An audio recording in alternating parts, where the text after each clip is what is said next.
Listo, Lorena. Buenas tardes. Muy buenas tardes. Gracias por recibirme en su amplia y muy bonita casa Gracias. A y en ti. su ciudad. Lorena, quería iniciar esta entrevista preguntándole, como estoy haciendo con todas las personas que hago estas conversaciones, pues básicamente porque el conocimiento de lo que sucede en el campo artístico mexicano en Colombia tiene que ver con varios mitos. La panadería, nombres derivados de ella, sobre todo el de Joshua Ocon, después como el nombre de Cuauhtémoc Medina, a partir de ahí como una interrelación con Teresa Margolles, Semefo, etcétera, y después como un gran salto al vacío donde no entendemos qué pasó y después aparece como Curimansuto, como este mastodonte donde además hay sangre colombiana encargada de generar esa hegemonía, como siempre. Y después viene Bikini Wax y como este resurgir de espacios independientes. Entonces lo ignoramos todo. Entonces en ese sentido, si me quiere hablar de su background, por favor. Ok. Pues yo llevo 30 años dedicada a la producción artística. Este año se cumplen 30. Empecé básicamente realizando performance allá en los 90 Ajá. y estuve como enfocada básicamente en el performance pues un rato hasta no sé, hasta como el 2000 y cachito, Ajá. cuando por una serie como circunstancias transicioné hacia, digamos, lo que en inglés conocen como práctica social, Ajá. eh, que yo llamo intervenciones culturales participativas, ¿no? A usted las teoriza de esa manera. Uh-huh. Intervenciones sociales. Culturales participativas. Gracias. Y trabajo básicamente en torno al género, trabajo básicamente en torno a las vidas, a los derechos, a las voces y a la agencia de las niñas, las jóvenes y las mujeres y las disidencias. Trabajo, pues eso, en esta intersección entre el arte y el activismo. No me interesa, bueno, nunca me interesó, es como siempre he ocupado una posición un tanto como excéntrica en términos de alejada del centro. Primero porque hacía performance y después porque no me interesa que el trabajo que hago necesariamente tenga un diálogo con el arte mismo, o sea, me interesa utilizar el arte para un propósito que siempre es otro, entonces tengo como un pie adentro del mundo del arte y un pie afuera. Pues eso es así como a grandes rasgos, pues no sé, lo que hago, lo que hago ahora. Ok, Lorena, entonces yendo atrás en este recuento, ¿qué implicó ese paso? O sea, cuando dice circunstancias personales es como no quiero hablar de ellas. No, particulares, no son personales para nada. En el 2000 produje un performance que se llamó Mientras dormíamos en Casa Juárez, que fue una pieza en la que a partir de haber encontrado, gracias a un amigo que era escritor, que ya murió, que escribió uno de los primeros libros sobre Ciudad Juárez, sobre los feminicidios en Ciudad Juárez, él encontró un sitio en donde habían transcrito los primeros 50 casos policíacos de los primeros 50 feminicidios. Cuando dice encontró un sitio, ¿a qué se refiere? ¿Un archivo? No, un sitio en línea, o sea, era, digamos, sí. los inicios incipientes de la red allá. Ajá.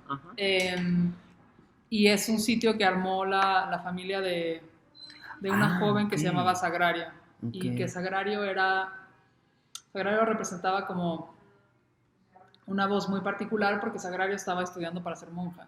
Entonces todas las criminalizaciones que hacía el Estado y que hacía el gobierno y la misma sociedad hacia las mujeres, en donde las responsabilizaba de su muerte porque habían salido de noche, porque se vestían de tal forma, porque todas estas cosas que ya sabemos, en el caso Sagrario no aplicaban. Y entonces eso, Sagrario fue una especie como de hito en los feminicidios. Y bueno, Sergio se encontró con este sitio y me lo compartió. Y yo lo que hice a partir de estos casos fue este performance en donde iba marcando mi cuerpo con la violencia que se iba narrando en los casos. ¿Cómo lo marcaba? Con un plumón quirúrgico. Ok.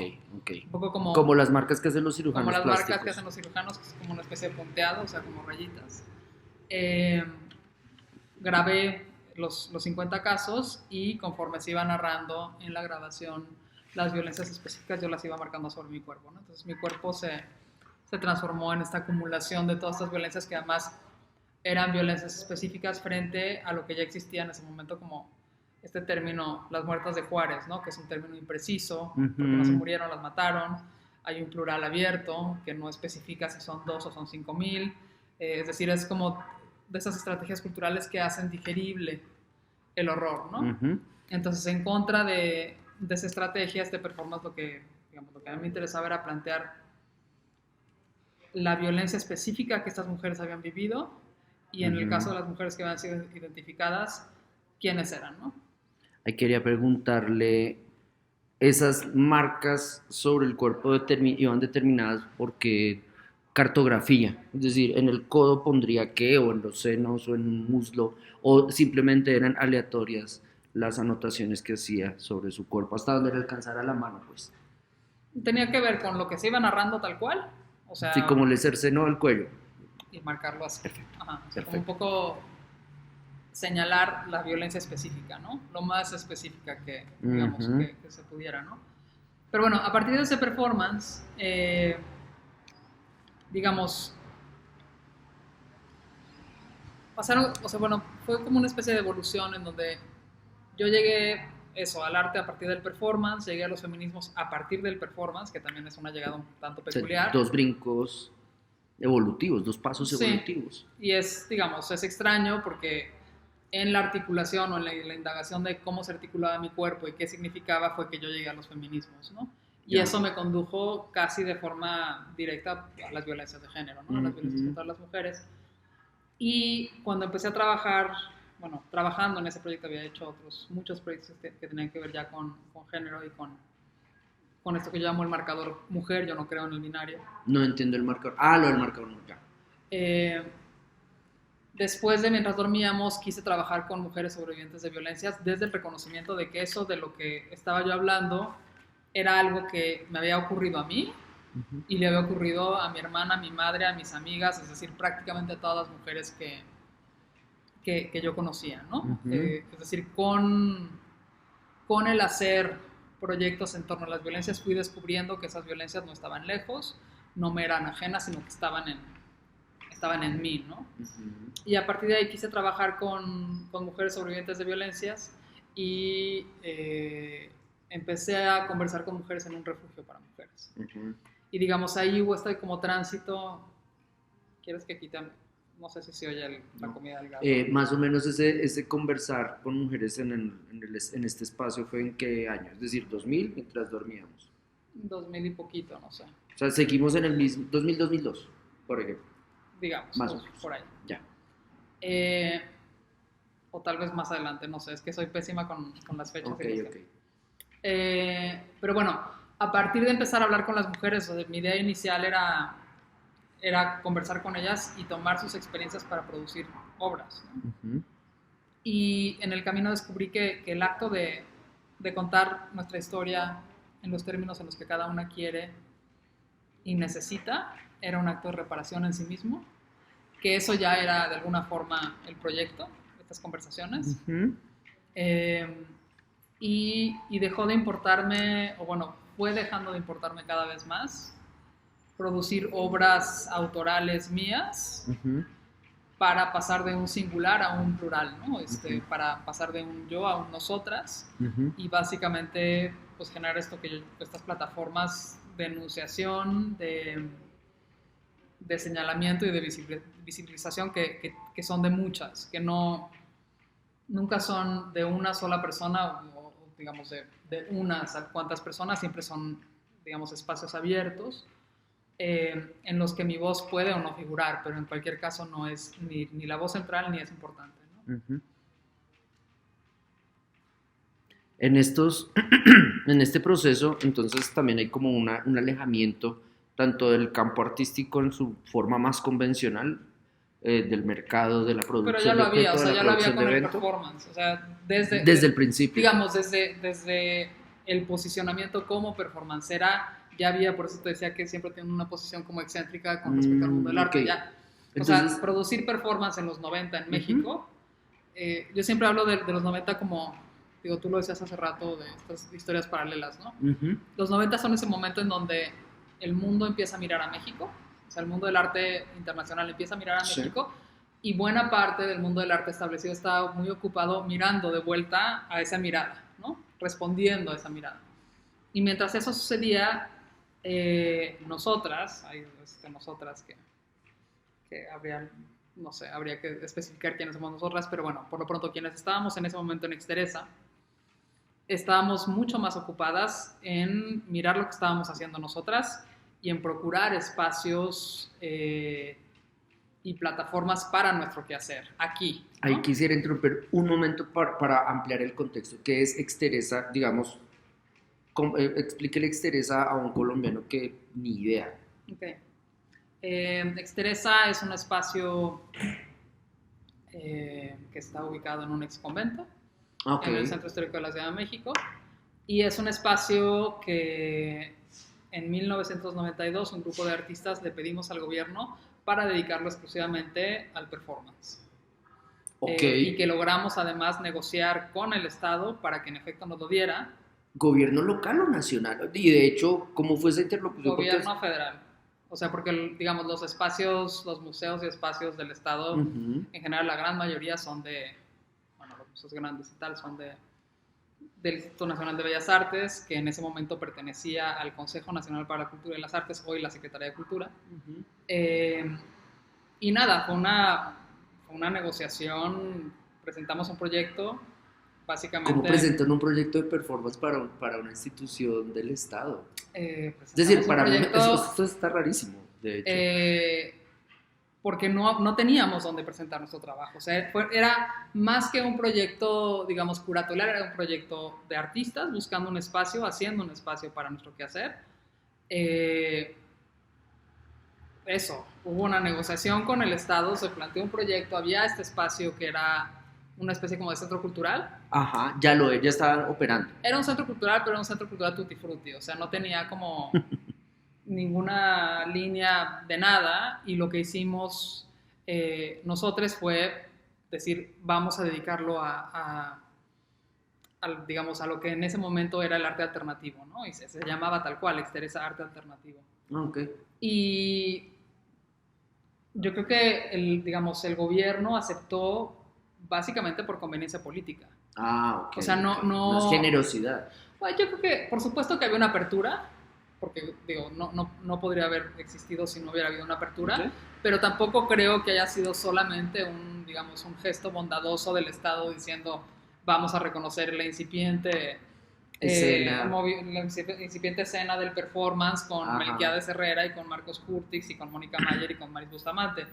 Creo que era una mezcla de las dos. Era, por un lado, sí reconocer esto que estaba pasando, ¿no? Digamos, esta ola que además no está del todo registrada de nuevo en la historia, digamos, oficial del arte contemporáneo en México, por lo menos no afuera.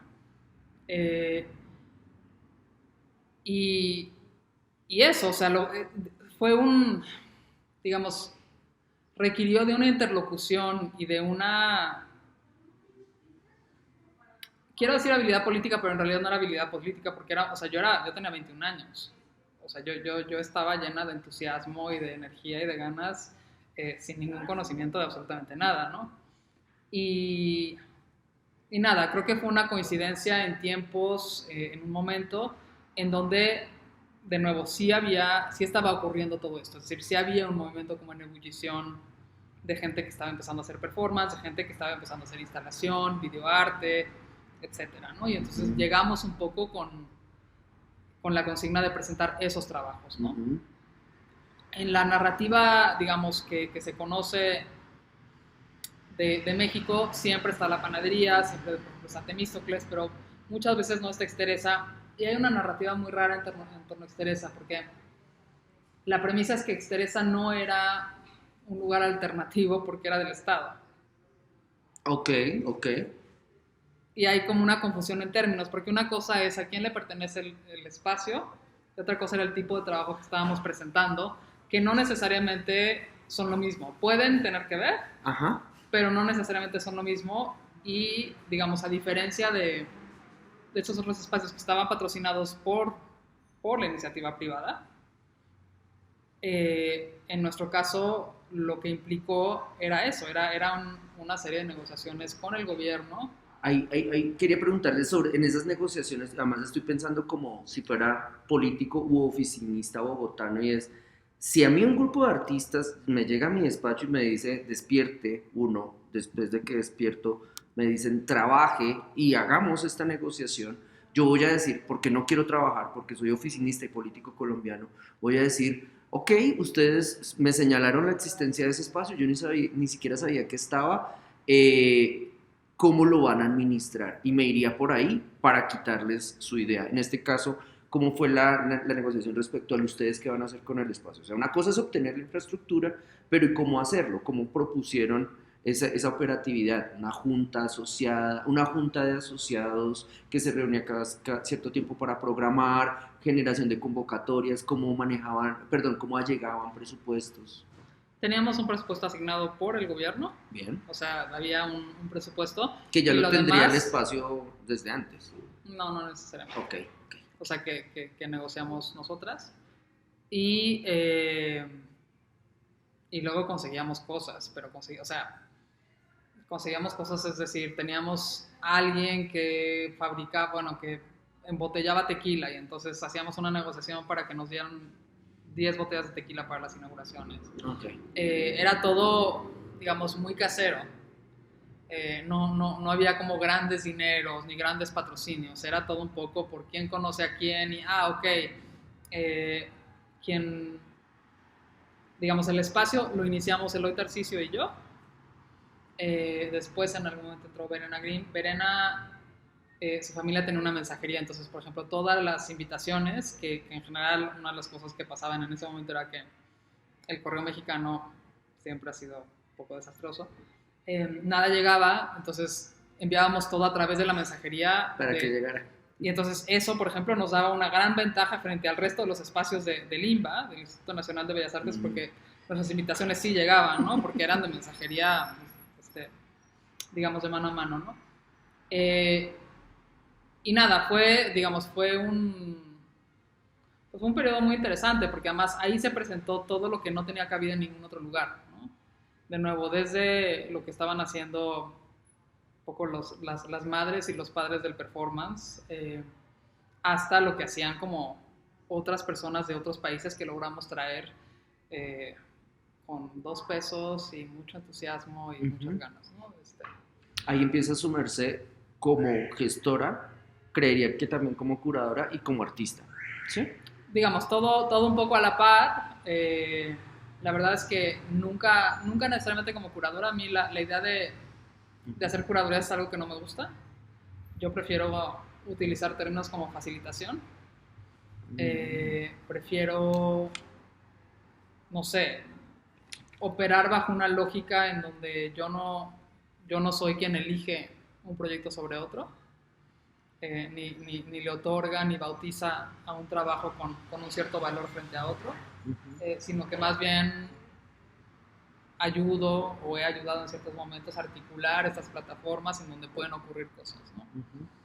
Pero, digamos, a mí la figura de la curadora me resulta muy complicada, la figura como de quien traduce y quien le otorga valor y sentido, ¿no? a un trabajo a partir de un discurso, y un discurso puesto en conversación con una obra y otra y tal.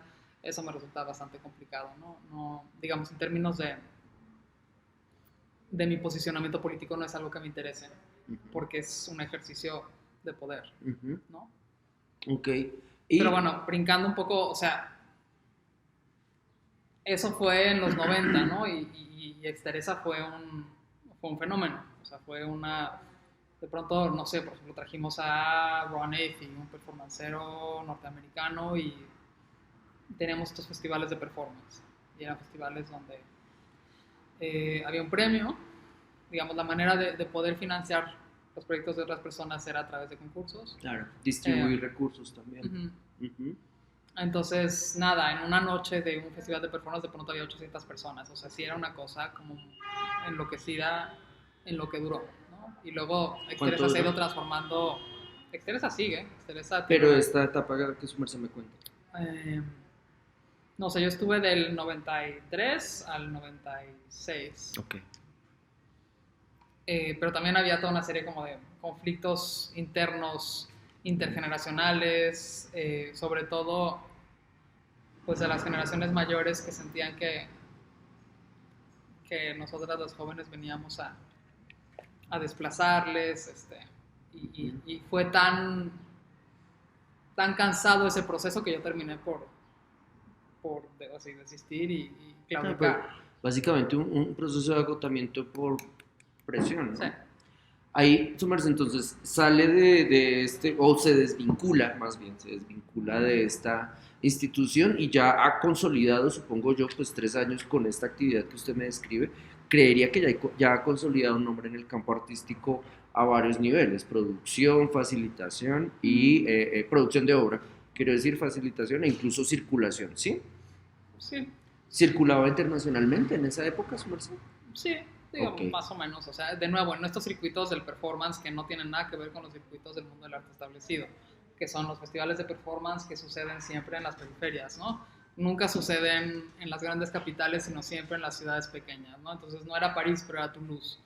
No era Dublín, pero era Belfast. O sea, siempre así, ¿no? Siempre en esa lógica, de nuevo, en los márgenes, ¿no? ¿Fue al Festival de Cali de No, performance? nunca fue. ¿Por qué? No sé, nunca me invitaron, Ah, nunca, ok. nunca ocurrió. ¿Y en Colombia ha hecho performances? Nunca he estado en Colombia. ¿Qué falla, su merced? Sí, ve, o sea, es Fatal, que, no, yo sé, o yo sea, sé. la no mirada es brutal. Ok, Lorena, entonces, circulando, me llama la atención esto porque como que se reitera varias veces la idea de lo alternativo, y para los 90 era fundamental porque esa era una categoría. Entonces, respecto a la construcción de historia del arte, respecto a la circulación en ciudades principales o ciudades secundarias, y quería preguntarle respecto al género, en el sentido de cómo lo percibía su merced, esa lucha, si era una lucha, una manera de distinción, una manera de segregación, cómo operaba el género en ese campo artístico de los 90 que su merced estaba viendo crecer y del cual estaba participando, ¿no? Yo creo que siempre, o sea, siempre ha habido una serie de conflictos que tienen que ver con el género. En el caso específico de Exteresa, yo, digamos, terminé peleándome con Eloy Tarciso, que era un hombre, era mayor que yo, eh, y que además creo que esa pugna estaba completamente llena De sexismo. de mandatos de género, ¿no? Eh, y terminamos nosotras quedándonos un rato hasta que de nuevo fue como demasiado cansado, ¿no? Eso en términos de, digamos, puntualmente de Exteresa, ¿no? Pero en el mundo del arte, yo creo que, o sea, bueno, hasta hace poco llamarse feminista era artísticamente incorrecto. O sea, la gran mayoría de las mujeres que eran de facto feministas en su hacer se negaban a Se nombrarse como decían, feministas. ya, Y creo que seguimos en un nivel de desigualdad bastante importante. Es decir, tal vez ahora, por ejemplo, las formas de discriminación no tienen tanto que ver, por ejemplo, con los números, o sea, con los números de cuántas mujeres han expuesto aquí versus cuántos hombres, pero sí con las condiciones. Si pensamos, por ejemplo, en los presupuestos que se otorgan a una exposición de una individual de una mujer versus una individual de un hombre. ¿Cuánto se le paga al curador o a la curadora de la exposición de la mujer versus cuánto se le paga a la exposición del hombre? ¿Cuáles son las formas de circulación de una exposición cuando se trata de un hombre o de una mujer, ¿no? Y por supuesto el acceso, ¿no? Entonces yo creo que hay toda una serie de movimientos políticos y de logros políticos que hemos alcanzado, que algunos funcionan y otros no. O sea, por ejemplo, los temas de paridad son muy complicados, ¿no? Son muy complicados porque de nuevo, las formas de discriminación son cada vez más sofisticadas. Entonces, no es que desaparezcan, sino que simplemente van mutando y se van haciendo eso, más complejas, pero por lo mismo mucho más, o sea, más arraigadas, ¿no? O sea que, digamos, eso, una de las transformaciones que se puede notar es que la idea sí, de mayor presencia de mujeres, por ejemplo, en exposiciones colectivas o en la programación misma de eventos, se da sin resolverse por completo, pero las otras violencias permanecen. Es como que ese componente estructural está ahí. Perfecto, Lorena. Y ahí en ese sentido, respecto a eso que usted me decía que me llama la atención, que el decirse feminista, el que una mujer se dijera feminista en el campo artístico mexicano implicaba como un desdecirse respecto a ciertos, imagino yo, ingreso a espacios, ingreso a ciertos escenarios, ingreso a ciertos circuitos. De los 90 acá, respecto al campo artístico mexicano, ¿ha visto una aparición o una tendencia de obras producidas por mujeres, una tendencia creciente de obras producidas por mujeres donde se habla de feminismo, sus autoras se dicen feministas, se discuten problemas relacionados con el género? Sí, muchísimo, digamos, para bien y para mal, o sea, o con lados buenos y con lados malos, ¿no? Por un lado está, y siempre estuvo el trabajo de Mónica Mayer, que ha sido, digamos, fundamental para la historia del arte feminista mexicano y del grupo que tuvo con Maris Bustamante, que se llamó Polvo de Gallina Negra. Eh, y en efecto, de un tiempo para acá, cada vez hay pues más mujeres que se dedican a abordar temas de género en su trabajo de una forma, vamos a decir, como medular, ¿no? Y ¿Desde qué tiempo se lo puede marcar? no sé, pero el cambio, por ejemplo, de hace 10 años a hoy Bien, es absoluto. ok. O sea, hace 10 años a mí, por ejemplo, se me increpaba que por qué insistía en hablar de género y por qué insistía en hablar sobre las violencias como si fuera algo que no estuviera ocurriendo. Ok. Como si fuera algo que yo, no sé, había elegido entre pintar pájaros y hablar, o sea, y hacer proyectos de género, pues había sido una Es elección, decir, ¿no? se le atacaba como si hubiera hecho una elección temática. Ajá. Y, Ok. y, y ¿Y porque, por qué no te dedicas más bien a la y, instalación? o por qué insistes en hablar de eso, pero ¿por qué? De Ok. nuevo, como en una permanente dislocación, ¿no? De lo que estaba pasando. Y es cierto que, digamos, en los últimos, estamos por cumplir, bueno, no cumplimos 30 años este año de los primeros feminicidios registrados en Ciudad Juárez. Son 30 años, digamos, de las violencias sistémicas en el México contemporáneo contra las mujeres. Y en esos 30 años han pasado muchas cosas, en efecto ha habido muchos logros, pero las violencias solo se han ido multiplicando. Eh, y es cierto que quizás en esa multiplicación, esto que nos atraviesa y que nos define quizás se hizo como más evidente para muchas personas, ¿no? En ese lapso de tiempo, ¿no? Eh, pero también es cierto, por ejemplo, que hoy el uso y el abuso de la palabra feminista, de esta pinkwashing, ¿no? De, de, del capitalismo rosa, ¿no? Que toma las causas feministas o el morado o O el el verde. arco iris, ¿no? En el caso de las disidencias, pues es absoluto, ¿no? O sea, hay una cantidad hoy muy importante de personas, de instituciones, de empresas que se nombran como feministas simple y llanamente porque les conviene políticamente y como una medida Ujú. de generar capital, punto. Y en el campo artístico. En el campo artístico, en efecto, hay mucha más apertura. Yo, digamos, a mí me interesa mucho analizar no solo cómo opera dentro del campo artístico, sino sobre todo cómo se relaciona, por ejemplo, con los activismos, con el campo activista, Ya. que es otro Sí. de mis hábitats naturales, eh, y cómo es, cómo van, o sea, cómo se entrecruzan esas miradas, ¿no? Yo creo que en el mundo del arte, en efecto, cada vez hay más apertura para el arte feminista. Eh, en los activismos, por ejemplo, no se reconoce tanto las aportaciones del arte a los activismos cuando han sido medulares y fundamentales. Ujú. Hoy, en prácticamente cualquier protesta que tenga que ver con mujeres, existe el tendedero de Mónica Mayer, que es, primero que nada, un proyecto artístico, ¿no? Claro. Que ha Pero sido, estos activismos son conscientes de que están tomando esa imagen. a veces sí, O hay a ecos. veces sí, a veces no. A veces, O sea, ok. es Ya, ya, ya. una especie como de oleada que a veces viene con historia y a veces no, ¿no? Eh, entonces creo que, digamos, llegamos a este momento que ha sido además, pues un momento muy complicado. O sea, justo antes de la pandemia, a partir En agosto de 2019 Ujú, hubo 2 casos de violaciones de mujeres por parte de policías. ujú, Eso resultó en básicamente en 2 manifestaciones muy importantes. Una frente a la entonces Procuraduría General de Justicia, que es de donde ujú. salió el término del glitter, cuando una mujer le aventó al entonces secretario de Seguridad un puñado de glitter rosa, y de ahí viene como toda esta, bueno, la introducción del glitter como un objeto material feminista, ¿no? Y eso fue un martes, y el viernes fue la toma de la Victoria Alada, que fue una manifestación que fue de la Glorieta de los Insurgentes al Ángel de la Independencia, Tomas de la Violeta Alada, de la Victoria de Alada. la Victoria Alada. En los feminismos, al Ángel de la Independencia le llamamos la Victoria Alada, no le llamamos el Ángel de la Independencia. Ah, ya entendí. O Entonces, sea, de hecho, generan una reterritorialización activista y de generación de nuevos signos o símbolos. entonces, Ok, ese día se ok. tomó la Victoria, y la Victoria, digamos, se pintó y se llenó de consignas eh, en esa marcha.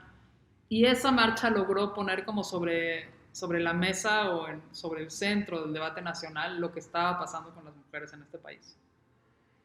Ok. Eso fue agosto de 2019. Para marzo de 2020, para el 8M de 2020, Ujú. eh, la cantidad de mujeres que estuvimos marchando en la calle era algo nunca antes visto en este país. Ujú. Y estábamos en el centro de la conversación nacional cuando llegó la pandemia. De pronto la emergencia fue otra. Mm. Ok, digamos, Pero además duró nada, o sea, duró poquísimo.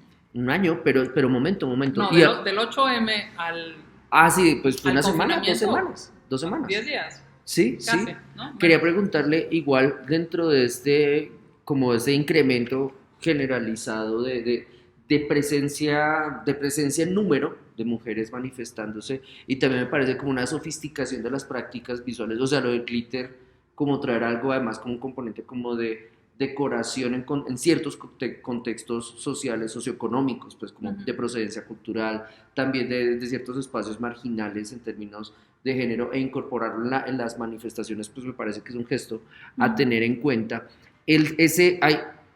Se podría hablar entonces usted ya me está respondiendo respecto a una tendencia relacionada con la mayor aparición de este tipo de fenómenos visuales y de procesos de reflexión y de alteración, sí, de modificación del activismo respecto a la pandemia. ¿Qué pasó con eso? Se acabó, se virtualizó, se cansó, se puso triste y se fue o migró. ¿Qué pasó? Digamos, creo que parte migró a los medios digitales, pero lo cierto es que la potencia política de ese momento se perdió. O sea, y no se perdió, digamos, por falta de seguimiento nuestro. Por el Se trauma perdió de la simple y pandemia. llanamente porque de pronto dejamos, o sea, estábamos digamos, en la primera plana, y de pronto estaba algo más, punto. O sea, Ya. simplemente fue una especie como Y de digamos, desplazamiento, a ¿no? 2022, este año, que digamos para el 8M de este año ya estaban en reactivación ustedes, o todavía había, ¿cómo es que le dicen Ya acá? estábamos Semáforo. más o menos, todavía había semáforo, pero Ok. estábamos más o menos. Digo, pero acaba de haber manifestaciones no este domingo, el domingo pasado, Ajá. a partir de este caso en Monterrey, de una chica que desapareció, y que en la búsqueda eh, de su cuerpo no encontraron el cuerpo de ella, no encontraron el cuerpo de Sino Devani, otras. pero encontraron en el camino otros cinco cuerpos. Digo, eso es un fenómeno que te habla del estado de las cosas, ¿no? Ok. Eh, y, y a partir de agosto de 2019, que en efecto o sea, fue la toma, pero se instauró este nuevo lenguaje que tenía que ver con la toma de los espacios. De ahí surgieron un movimiento muy importante que se llama las restauradoras con glitter. Las restauradoras con glitter. Ajá. Que ellas lo que dijeron, ellas a los pocos días de la toma de la Victoria Alada sacaron un comunicado. Bueno, de entrada se juntaron como restauradoras, y sacaron un comunicado diciendo que ellas se negaban a restaurar. Qué pena, ¿está utilizando Sí, restauradoras como parte de slang o restauradoras del en torno a la restauración? sí, restauradoras que se dedican a O sea, un restauración. gremio profesional del sector cultural que en Mujeres muchos casos es restauradoras marginal, dijeron, nos negamos a restaurar el Ángel de la Independencia, no que vamos, antes había sido pintado, etcétera. ajá, hasta que el Estado no investigue todos Ajá. los feminicidios y hasta que no Ujú. garantice la vida de las mujeres. ¿Y qué dijo el Estado? ¿Mm? ¿Qué dijo el Estado? El Estado lo que hizo fue que, Las echó y contrató a hombres. bueno, no, encerró la victoria, o sea, Ok. ¿Y ya? puso unas vallas, que además las vallas se fueron convirtiendo en el, digamos, en la nueva forma, porque lo que ahora En el nuevo sucede es que tablero. cada vez que hay una manifestación feminista, se envalla.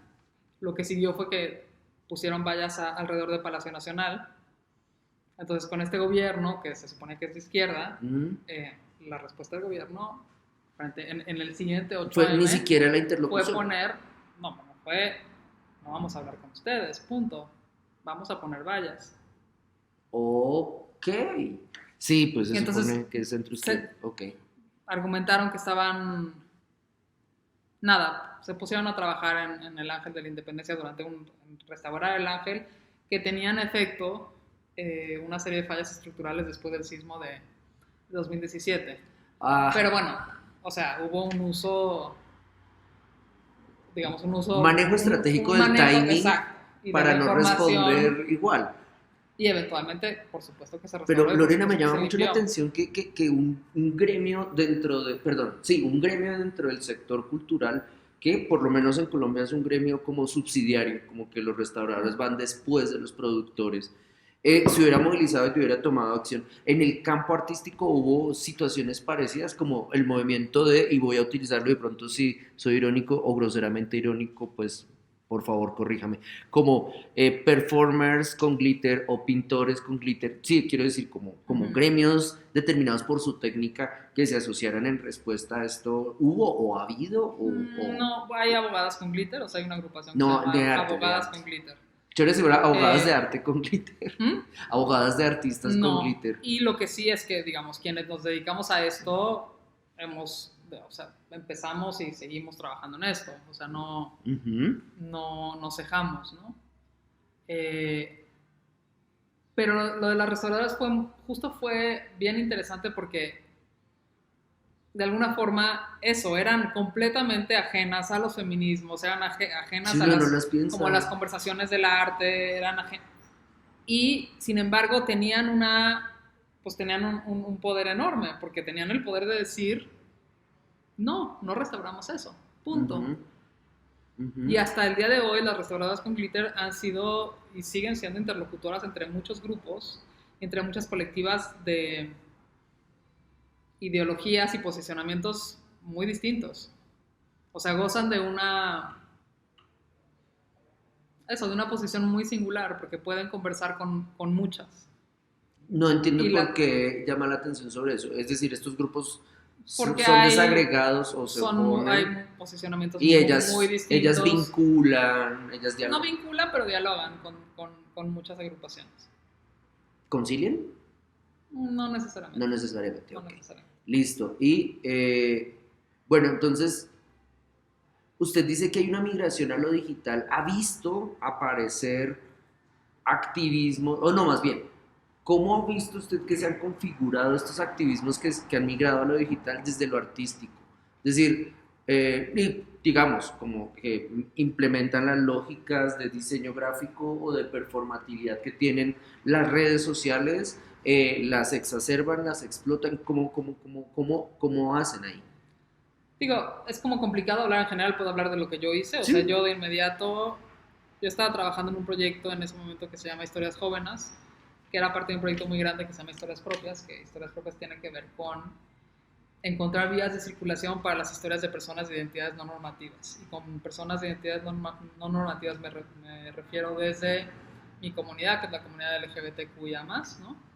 Hasta las personas en situación de calle, las personas presas liberadas, personas seropositivas. Es decir, todas esas personas cuyas narrativas no forman parte del entorno de la ciudad, o sea, cuyas historias no se ven y no se cuentan, la idea es encontrar formas para circular sus historias, ¿no? Okay. Y estaba trabajando en Guadalajara en ese momento con las historias de básicamente de jóvenes, de adolescentes, cuando llegó la pandemia y de inmediato, digamos, una de las cosas que nosotras sabíamos, y cuando digo nosotras me refiero a las feministas, era que el confinamiento iba a multiplicar las violencias. O sea, nosotras sabíamos que mandarnos de vuelta a la casa, porque yo lo he dicho hasta el cansancio, para nosotras, a nosotros no nos mandaron a la casa, a nosotros nos regresaron a la casa, que es un espacio político del que nos sacó, o sea, por el cual luchamos tantísimo para poder salir de él. Y nos regresaron a la casa como espacio político. Es decir, nos regresaron al espacio físico de la casa, pero al espacio físico con todos los mandatos de género que acompañan a la casa, ¿no? Y por lo tanto somos nosotras y hemos sido nosotras, es una cosa que no la digo yo, sino la dicen muchísimas agencias internacionales, quienes más hemos padecido las consecuencias del COVID, digamos, de la pandemia, más allá de la enfermedad misma, que también el impacto de todas las crisis que explotaron con la llegada del COVID, quienes lo hemos vivido de manera directa somos las niñas, las jóvenes y las mujeres, ¿no? Primero porque en la casa estábamos con nuestros victimarios y con nuestros agresores de tiempo completo. Y segundo, porque todas las labores de cuidado, digamos, en retomar todo lo que el Estado y las instituciones pusieron en pausa, quienes lo tomamos y lo continuamos fuimos en su gran mayoría las mujeres. Entonces, anticipando eso, yo trasladé Historias Propias para que fuera un proyecto en línea y se llamara Historias Propias desde casa, pidiéndole a las mujeres que enviaran recuentos de lo que implicaba para ellas el confinamiento y fotografías de su confinamiento, ¿no? Eso eventualmente llevó a otro proyecto que se llamó Diarias Comunidades de Cuidado, cuando me di cuenta que la forma en la que estábamos relacionándonos había cambiado radicalmente, que de pronto yo ya no hablaba con mis amigas de aquí de la Ciudad de México, sino que de pronto tenía una relación mucho más cercana con una amiga estadounidense que estaba viviendo en Italia. O sea, de pronto hablaba mucho más con ella que con mis amigas de acá.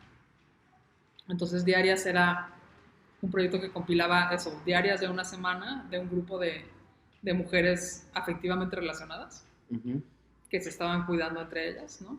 Y entonces yo invitaba a una, que normalmente eran amigas mías, invitaba a una y ella a su vez invitaba a 6 más para conformar la diaria de una semana, ¿no? Cada una escribía o se encargaba de registrar un día de la semana. Y después siguió, digamos, el proyecto más grande que produje, que sigo trabajando hasta el momento, que se llama Diarias Global, que es una plataforma que recaba fotografías de niñas, de jóvenes y de mujeres en la pandemia, pero a nivel mundial. ¿Y para qué las fotografías? Es decir, ¿cuál es su objetivo? El objetivo es visibilizar las realidades de nosotras durante la pandemia, desde la óptica de cada una de las participantes. Es decir, es cada una de las participantes la que elige qué, cómo, cuándo, digamos, qué quiere mostrar, qué quiere compartir de lo que ella ha atravesado durante este tiempo. Y entonces el sitio es una suerte como de archiva, una especie como de repositorio, pues un lugar donde están todas estas realidades juntas.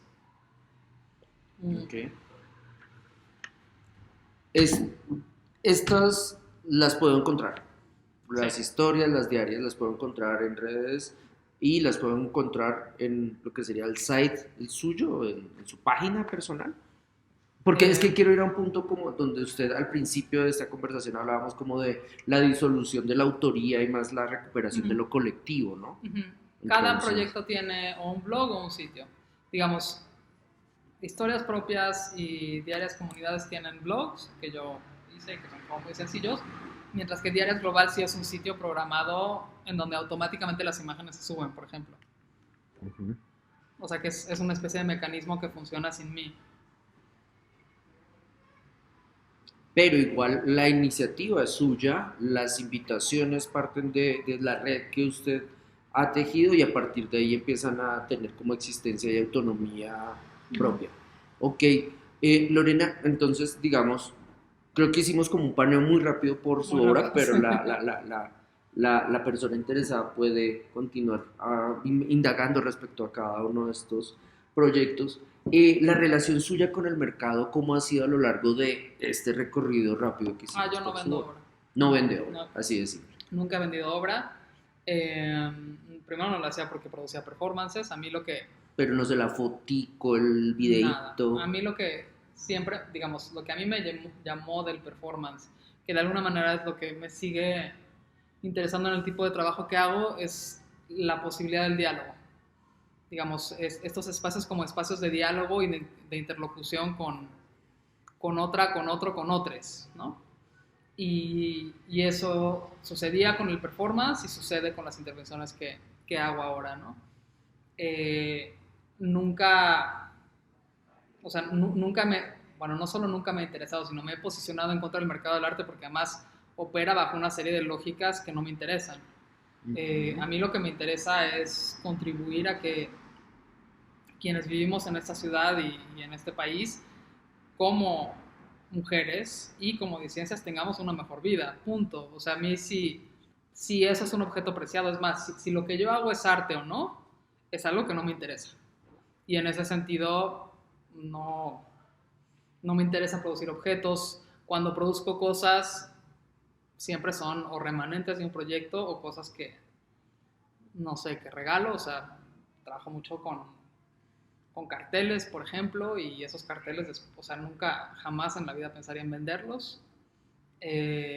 No, no creo que pueda existir, no tanto por una cosa como de pierde su capacidad crítica, sino que simple y llanamente creo que son dos cosas que no comparten un lenguaje. O sea, no hay ni siquiera forma de trazar una conversación entre lo que yo hago y el mercado del arte.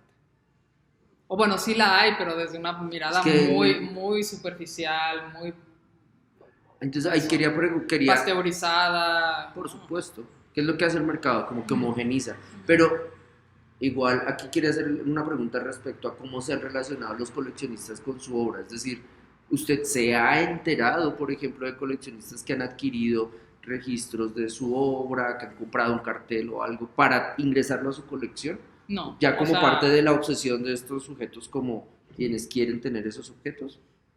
no, digamos, la única obra que está como en una colección es Evidencias. Evidencias fue una intervención en donde yo le pedí a las mujeres que donaran objetos domésticos que hubieran sido empleados para ejercer cualquier tipo y cualquier modalidad de violencia contra ella o contra otras mujeres en el caso de feminicidios, es decir, donadas por familiares o por amistades.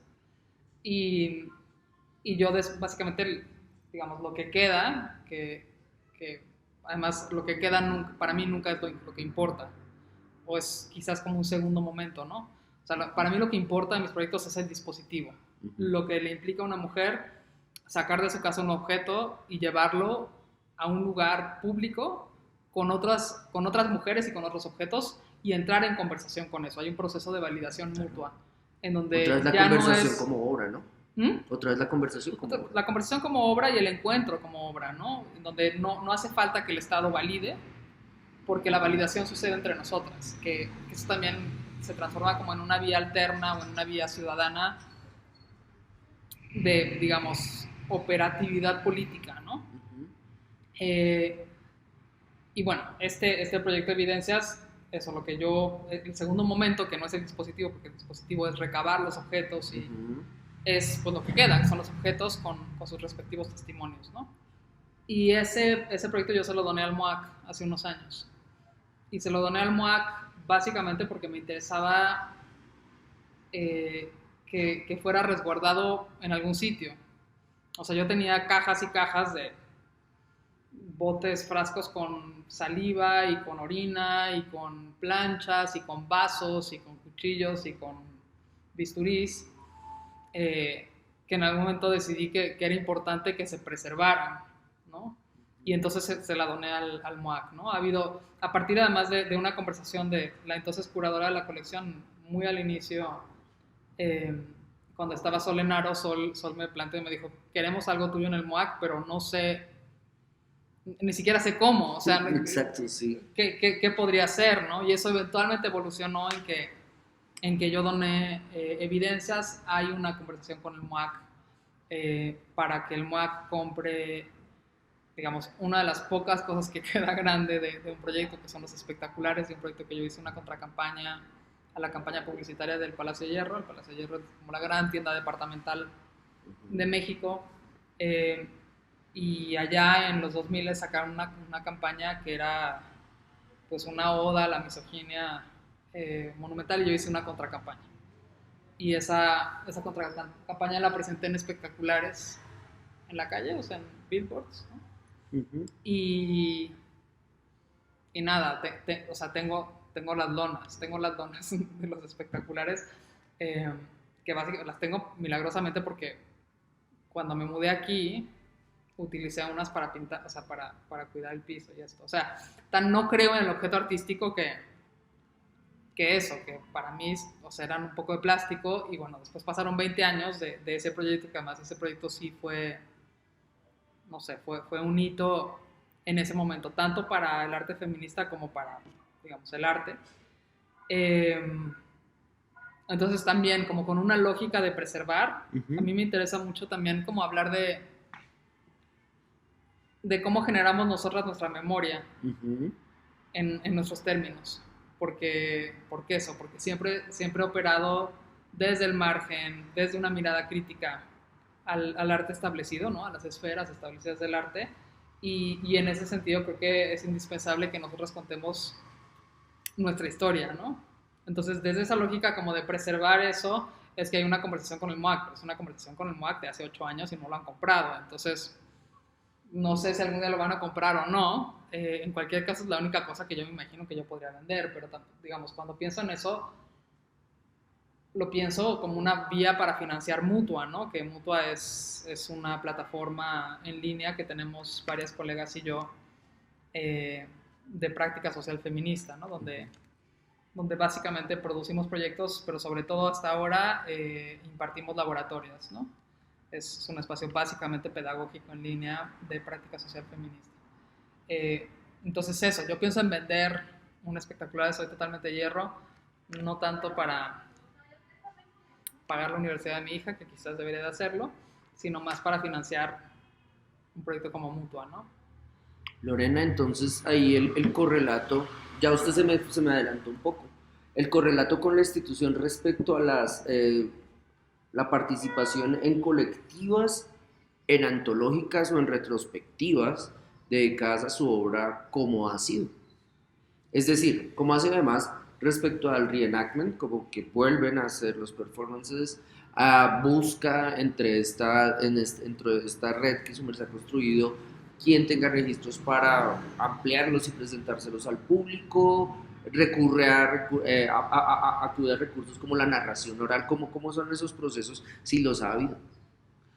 Tuve una exposición que además fue iniciativa mía y me arrepentí y no lo vuelvo a hacer, en el Museo de Arte Moderno en 2015, Ujú. registrando el proyecto, digamos, que nació de esas conversaciones en el refugio con mujeres, Mm. que se llamó Expuestas a Registros Públicos, y que fue un proyecto de largo aliento, fue un proyecto de 8 años, con no sé cuántos proyectos, pero muchos proyectos. Y justo pensando como en una forma de registro, como buena parte de mi trabajo, digamos, desde que hacía performance, pero sobre todo desde que hago intervenciones culturales, sucede en la esfera pública. Es decir, sí puntualmente me ha interesado distanciarme de los centros del arte, porque primero yo no creo en la revolución desde el museo, Ujú. y porque creo que el lugar natural para el tipo de trabajo que hago es la esfera pública, ¿no?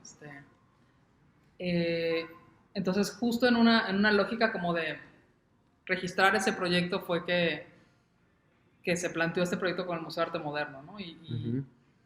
digamos, creo que, creo que fue un proyecto fallido por muchas cosas, o sea, por una serie de cosas. Para empezar, porque mi posicionamiento como alguien que justo no se interesa en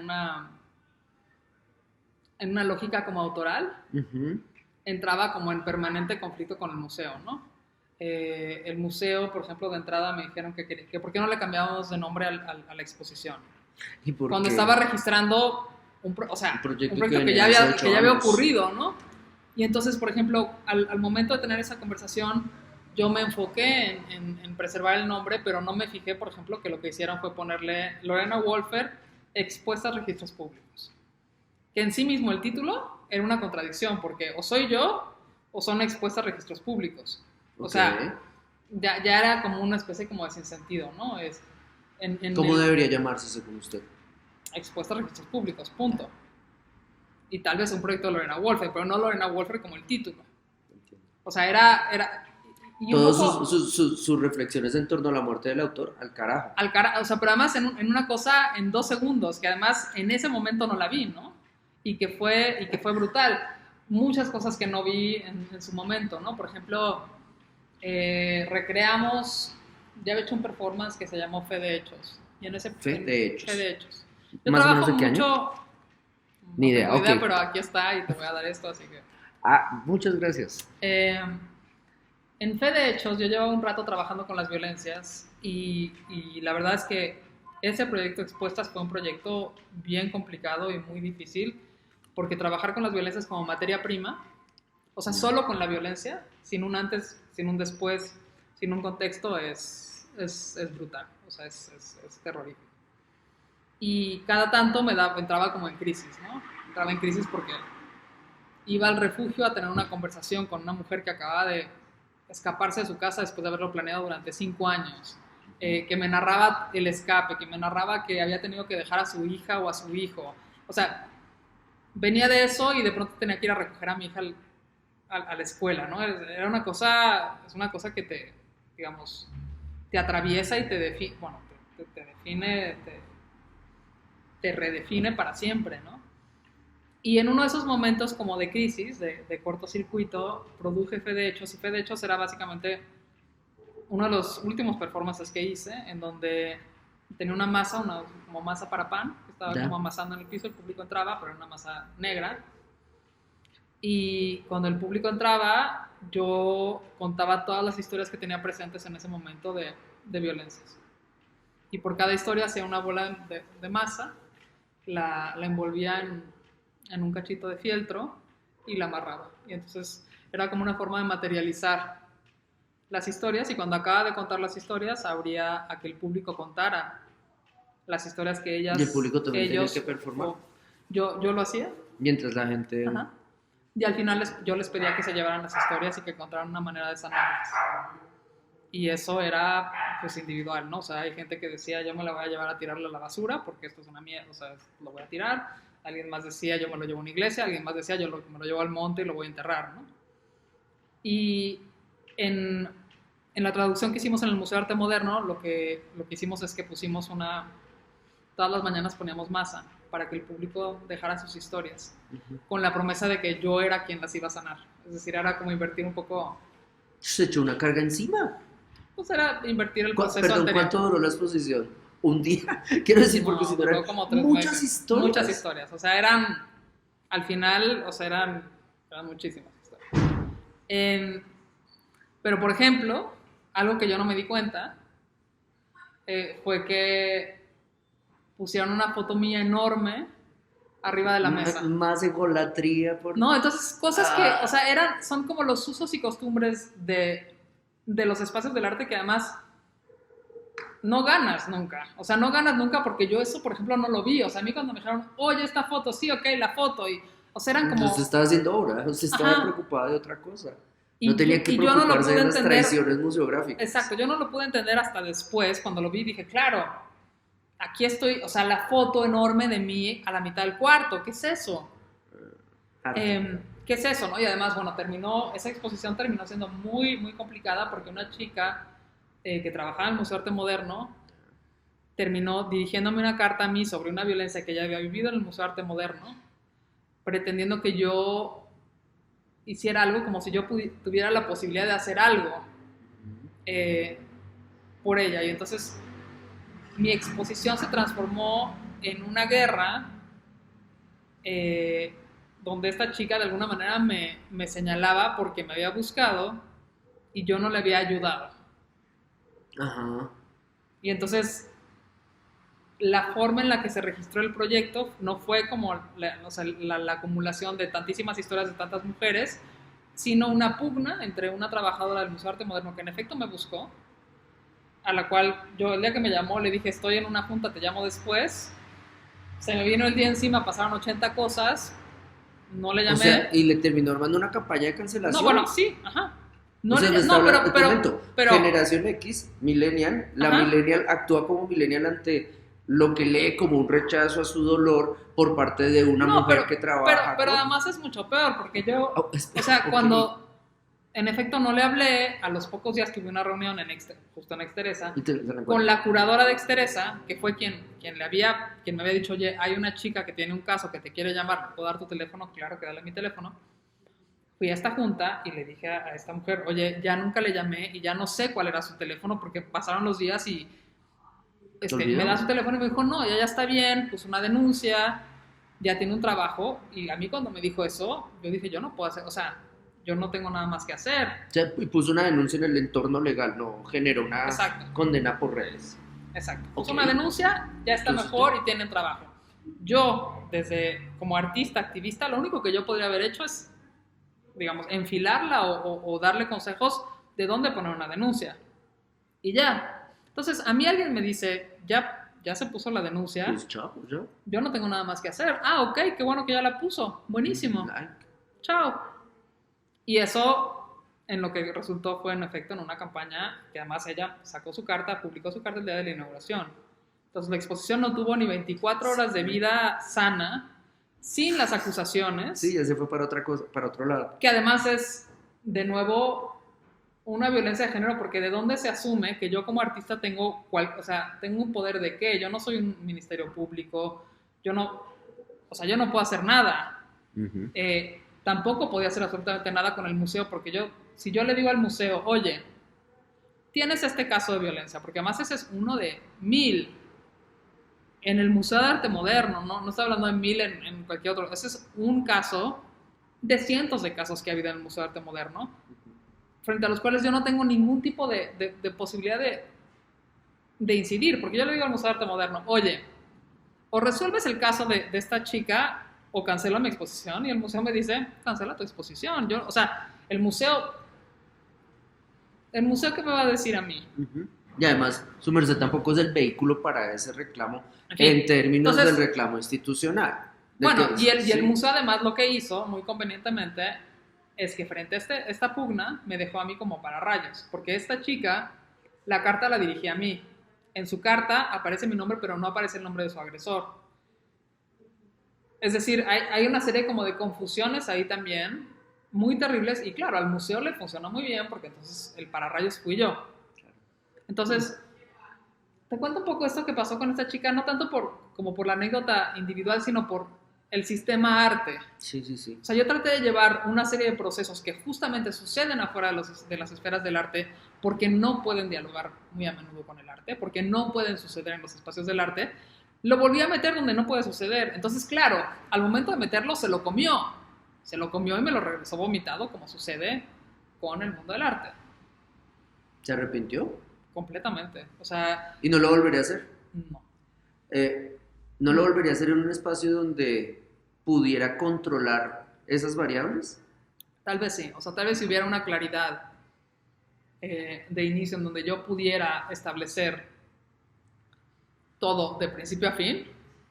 Sí, pero la realidad es que, digamos, todas mis relaciones con los espacios del arte suelen ser como muy complicadas. O sea, por ejemplo, una experiencia fantástica reciente es Diarias Global. Diarias Global lo hice con el MUAC. Diarias Global fue una colaboración con el MUAC y es una de las pocas veces que he tenido una relación exitosa o sea, exitosa en todos los sentidos, sí. Si no, todo lo demás me gusta que dudar en la palabra como ¿cómo se llama cuando no me va mal? Todo lo demás siempre hay 25 niveles de negociación por todo. Sí. Y esos 25 niveles de negociación nunca se ven hacia afuera, pero son eso, es desde cómo se llama el proyecto, cómo se presenta, cómo se difunde, ¿Qué dice el boletín de prensa? ¿Hay boletín de prensa? ¿A quién se le manda el boletín de prensa? O sea, todo son negociaciones y la verdad es que es agotador. O sea, de por sí, hacer lo que yo hago implica negociar todo el tiempo, Sí. con muchas fuerzas y muchas instancias. Muy a menudo significa explicar qué es lo que hago antes de siquiera entrar en explicar el proyecto. Ujú. Entonces, tener que hacer eso con el arte me resulta cansado y me da muy poco de vuelta. O sea, por ejemplo, cuando yo hablaba con el Museo de Arte Moderno les decía, ¿cuánto me van a pagar? ¿No? Y me dijeron, es que no tenemos un presupuesto para pagar a los y a las artistas porque se entiende que el intercambio es que el museo le da prestigio. O sea, a usted también le salen como le salen a un joven en Bogotá respecto a trabajar en una Ajá. galería, como no hay sueldo, tienes que decir que Ajá. trabajaste con nosotros, O fin. sea, para ti tener una exposición en el Museo de Arte Moderno en el Paseo de la Reforma tiene que ser suficientemente válido o suficiente intercambio para que tú lo hagas. O sea, fantástico, pero yo no vendo mi obra, o sea, yo cobro por proyecto. Okay. Entonces yo trabajé en esa exposición sin recibir un peso a cambio durante 6 meses. Uh-huh. O sea, una exposición muy grande que era prácticamente un trabajo de tiempo completo. Claro. Entonces, creo que cada vez me he vuelto como, bueno, cada vez tengo más bagaje para entender qué está en juego y cuáles son las fuerzas que están operando y cómo responder a ellas, lo cual no significa que no me encuentre a cada rato con cosas inesperadas, ¿no? Porque siempre hay algo nuevo que no te imaginaste.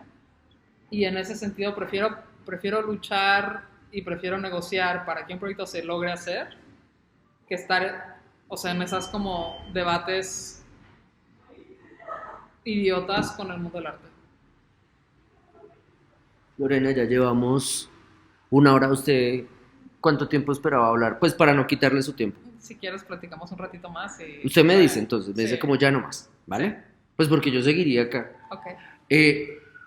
Entonces, ok, lo que le decía es en serio, en Bogotá pasa eso, la persona joven, sobre todo pasa con jóvenes, ya con las personas de carrera consolidada, ya esto que usted me dice, ya es como un paso superado dentro de ese errático campo artístico nuestro institucional, donde a quienes manipulan de esa manera es a los jóvenes. Oye, por trabajar con nosotros, ¿qué más quieres? Uh-huh. Es ya suficiente como suficiente pago.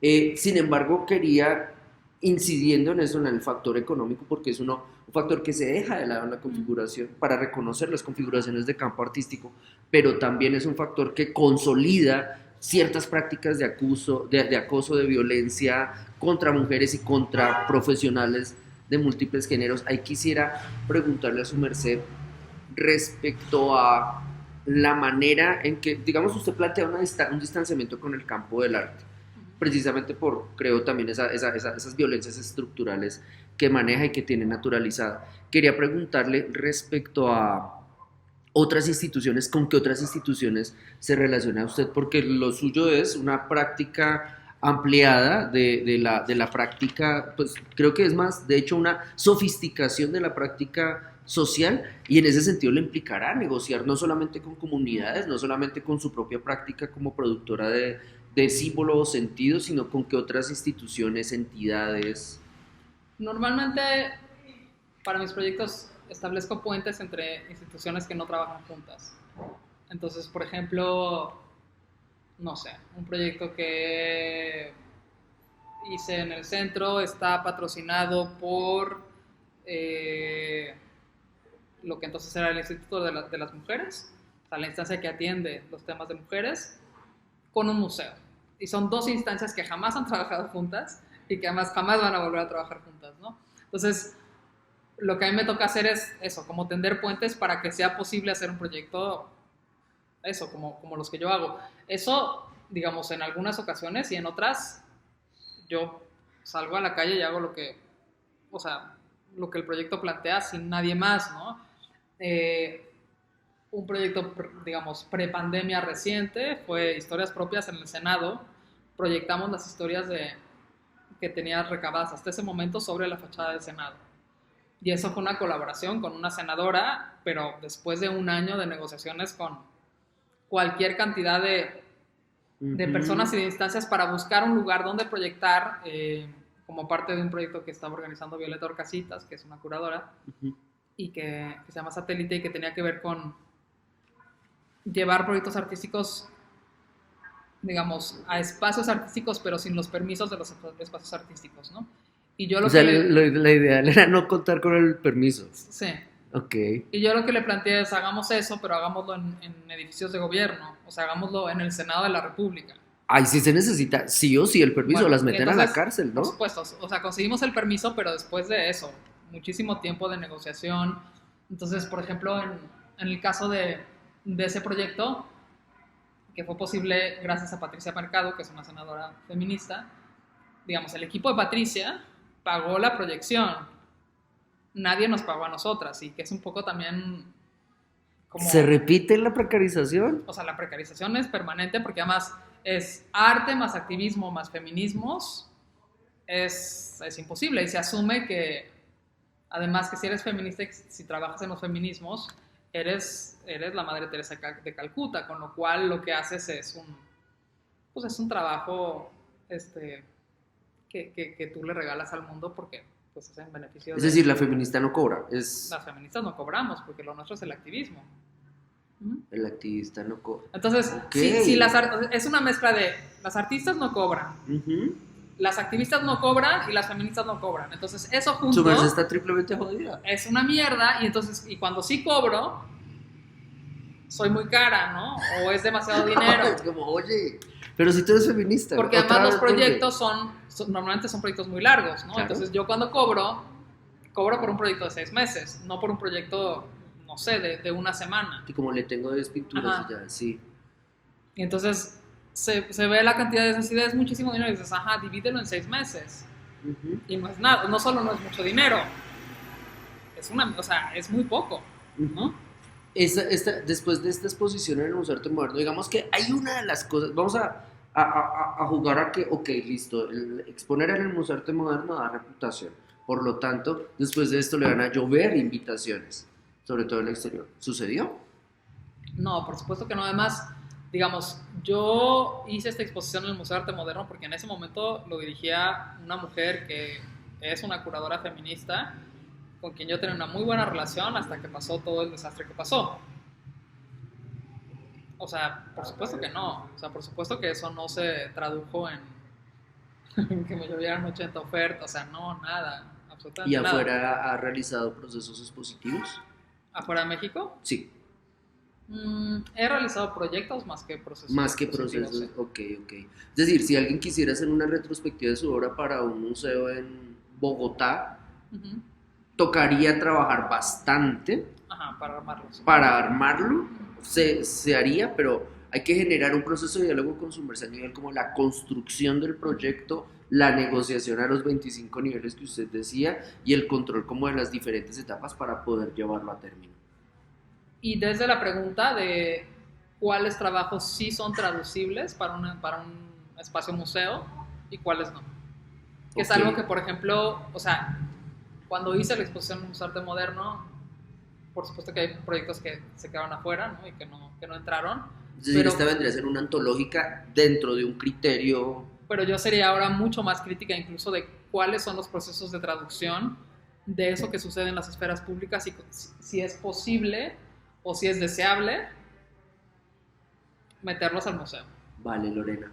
Entonces ahí, digamos, para cerrar esta conversación, la otra pregunta en términos de su relación con otras instancias del campo artístico sería con lo académico o la producción de teoría. ¿Ha sido objeto de monografías en términos de pregrado, posgrados, doctorados? ¿Ha sido objeto de catálogos donde se reúne información sobre su obra? ¿Qué se ha producido en términos de literatura del arte, crítica o teórica, o en términos incluso de valoración historiográfica sobre su trabajo? Hay muchísimo escrito sobre mi trabajo. No hay. Hay muchísimo escrito. Hay muchas tesis, nunca las leo, me produce un pudor monumental, entonces me las mandan y están ahí en un archivo en mi computadora y gracias. Y ya. Sí, hay muchísimo.